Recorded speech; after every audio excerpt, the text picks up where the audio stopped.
Morning friends, good morning friends. ఈరోజు ఎండు రొయ్యలు పెసర పునుకులు కూర. ఉల్లిపాయ ఎండు రొయ్యలు వేసేస్తున్నాను.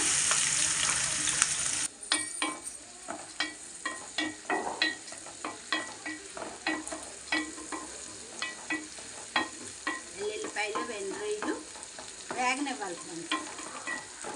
వేగనిచ్చాక ఉల్లిపాయలు వేద్దాం. మొత్తం అన్నీ వేసుకోండి. ఉల్లిపాయలు వేసేద్దాం. 3 ఉల్లిపాయలు, పచ్చిమిరపకాయలు కలుపుకుందాం. స్మెల్ అదిరిపోతుంది ఫ్రెండ్స్.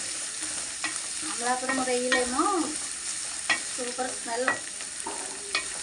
రాజమండ్రి రొయ్యలు అయితే బాబోయ్, ఆ స్మెల్కే పరిగెత్తాలి, బయటికి పరిగెత్తాయి. అలా ఉంటాయి ఈ అమలాపురం రొయ్యలు. స్మెల్ చూసి అన్నం తినేయచ్చు, అంత బాగుంటాయి. నేను అనడం కాదు ఫ్రెండ్స్, ఒక్కసారి మీరు అమలాపురం వెళ్ళి కొనుక్కుని తిని చూడండి. అప్పుడు మీరు అన్నది నిజమే అని అంటారు. నేను చేపలు ఉంటాయి ఫ్రెండ్స్, తెచ్చుకున్నామంటే మనకి ఇంకా చికెను మటను అవేం అవసరం లేదు, పులుసుతో తినేయచ్చు ఆ చేపల పులుసు.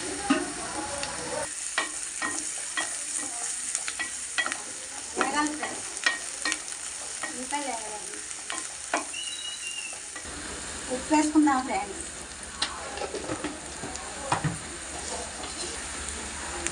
ధనియాల పొడి వేస్తున్నాం ఫ్రెండ్స్. జీలకర్ర పొడి వేస్తున్నాం ఫ్రెండ్స్. మిరియాల పొడి వేస్తున్నాం ఫ్రెండ్స్.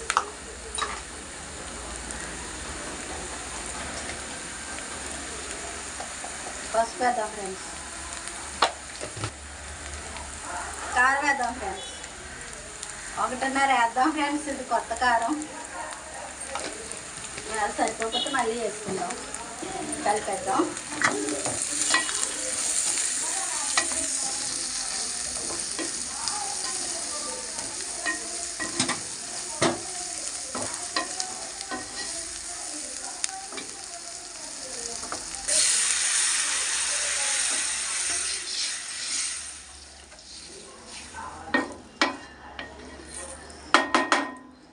మూత పెడదాం ఫ్రెండ్స్.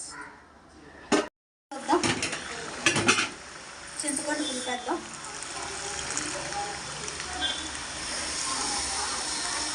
ఇంత వేసుకోవాలి ఫ్రెండ్స్. నిమ్మకాయ అంతా పులుపు. ఇది మరగనిద్దాం ఫ్రెండ్స్. మరిగిన తర్వాత అప్పుడు పులుపు వేద్దాం. 1/2 గంట మరగాలి ఫ్రెండ్స్ పులుసు. ఫ్రెండ్స్ పులుపులు వేద్దాం ఫ్రెండ్స్. ఎండు రొయ్యలు పులుపులు కూర.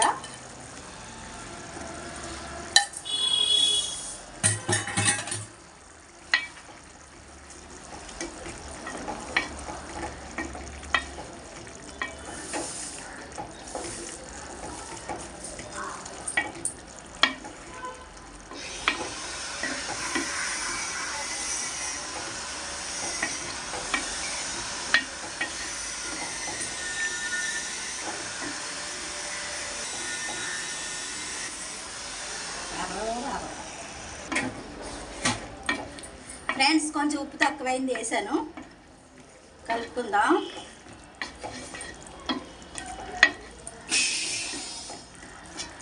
ఫ్రెండ్స్ ఎండు రొయ్యలు పెసర పునుకులు కూర అయిపోయింది. కొత్తిమీర వేసేద్దాం.